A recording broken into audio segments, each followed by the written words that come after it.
une anecdote concernant Forget et ce projet-ci. Vous savez, construire une ligne de chemin de fer, ça prend beaucoup de sous. L'aventure, au départ, va relativement bien. Ils ne pensent pas, Forget, que ça va coûter si cher. Sauf qu'à un moment donné, le train s'en vient, hein? Mais il manque de moyens financiers à travers sa propre banque ou sa compagnie, si vous voulez. Alors, il faut se tourner vers des ressources financières quelque part pour financer le projet. Alors, Forget sonne ou frappe plutôt, hein, à l'époque, à quelques portes ici au Canada et au Québec pour essayer de trouver des financiers qui l'aideraient à réaliser son projet. Mais pour être honnête, peu personne n'y croit. Pourquoi? Parce qu'il n'y a encore rien à l'autre bout. Là. Il n'y a pas encore d'usine de construite. Et pourquoi on va construire un chemin de fer? On l'a même qualifié pour certains d'un chemin de fer sur la Lune. Hein, tellement que c'était un peu un projet considéré par certains comme étant une rêverie farfelue, si vous voulez. Alors, il ne reçoit pas beaucoup de support financier ici dans le Québec ou le Canada anglais comme tel. Alors, lui vient l'idée d'aller voir au-delà de l'océan, c'est-à-dire en Europe, pour aller trouver des subsides financiers. Alors, il part avec sa femme, Blanche McDonald, et Thérèse Casgrain, qui va devenir Casgrain par son mariage avec Pierre Casgrain. Alors, sa fille Thérèse, et ils s'en vont en Europe, en voyage un peu pour le plaisir, mais aussi pour aller frapper à la porte de compagnies financières ou de bailleurs de fonds potentiels en France, voire en Angleterre. Alors, il s'embarque sur un navire et il va en France pour un séjour de quelques temps. Et au moment où son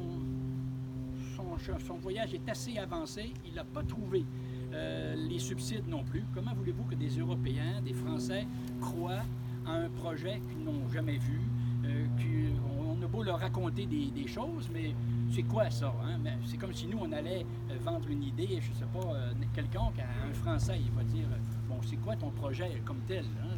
Je ne crois pas à ça. Quoique aujourd'hui, c'est plus facile. Mais dans le temps, mettons-lui dans la peau des gens de l'époque, pas évident à croire.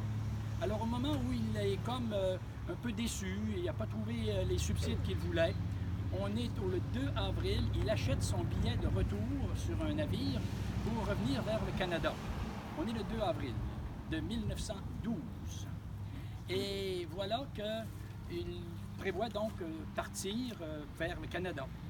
Et tout à coup, à sa chambre d'hôtel, où il est en France, à Paris, quelqu'un lui amène une missive, l'enjoignant de rester quelques jours encore. Il y a des potentiels investisseurs qui veulent le rencontrer. Imaginez que Forget doit annuler son retour vers le Canada et décide donc de reporter à plus tard. Et ce faisant, il tournait le dos à un voyage qui aurait pu être pour lui fatal, parce que vous avez deviné qu'il devait prendre place avec sa famille à bord du Titanic. Wow.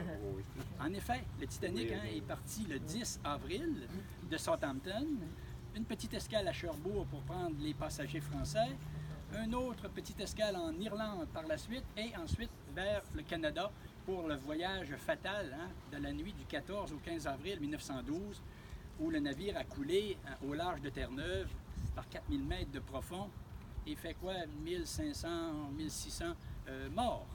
Et comme la plupart des hommes, vous savez, de ce naufrage ont péri, les femmes et les enfants ont survécu pour beaucoup, mais toujours est-il que ce rendez-vous avec la mort a été pour lui, donc, raté. Et bon, et voilà. Et ainsi, il a pu donc continuer son projet et le réaliser. Quelques mots maintenant concernant la gare.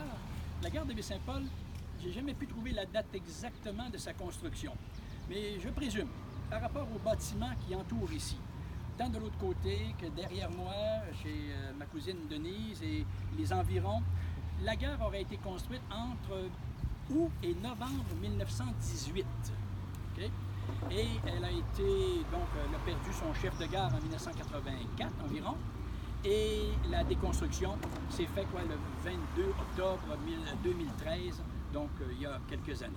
Voilà en gros les grandes lignes qui ont marqué l'histoire du chemin de fer. On pourrait en parler pendant des heures, mais toujours est-il que ça fait partie intégrante de notre histoire de Charlevoix, ce cordon ombilical, je dirais, qui relie Charlevoix avec Québec.